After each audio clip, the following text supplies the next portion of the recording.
C'est une balade au cœur du parc national de la Vanoise. Ils ont des sacs chargés d'étranges ustensiles. Mais Florent et Vincent ne sont pas venus au lac Blanc pour admirer les reflets des glaciers. À 2300 mètres d'altitude, face à une nature calme et sauvage, les deux spécialistes sont là pour effectuer prélèvements et mesures. On utilise un grappin, ce qui nous permet de pouvoir échantillonner jusqu'à des fortes profondeurs la végétation sans avoir besoin d'aller plonger au fond du lac.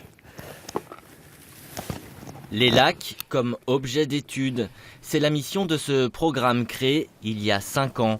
Un réseau de lacs dits sentinelles pour mieux comprendre ces écosystèmes fragiles. On s'est fixé comme limite minimale 1800 mètres d'altitude et on a essayé à l'échelle des Alpes de choisir des lacs qui étaient dans des contextes relativement différents.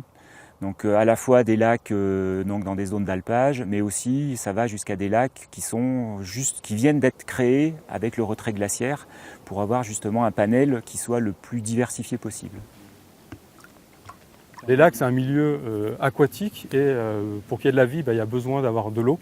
Et du coup, ça va être des milieux qui sont très riches en biodiversité. On va avoir un grand nombre d'espèces faunistiques et floristiques, puisque voilà, on va avoir à la fois des zones humides en bordure de lac, on va avoir des zones plus profondes et on va avoir avec ces différentes zones différentes espèces qui vont pouvoir y vivre.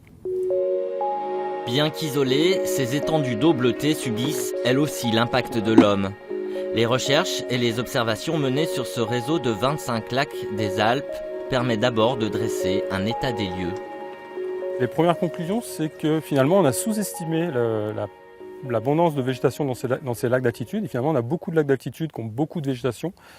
Et pour l'instant on ne peut pas forcément tirer des conclusions sur les aspects changement global, effets du pastoralisme ou de la pisciculture sur cette végétation, ni les effets du changement climatique.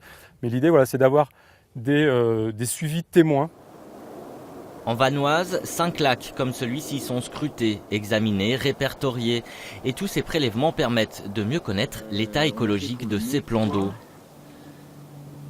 C'est des diatomées, donc des algues unicellulaires qui se développent sur ces cailloux et donc que l'on prélève et qu'après on en envoie à des labos. On s'est aperçu justement grâce à cette étude que les polluants produits en plaine arrivaient jusque dans ces hautes altitudes et se concentraient dans les lacs. Depuis 1970, la température moyenne a augmenté de 2 degrés en hiver dans les Alpes. Les lacs d'altitude en sont des témoins discrets. Les étudier, c'est aussi les préserver, avec l'espoir d'admirer encore longtemps les lumières qui s'y reflètent.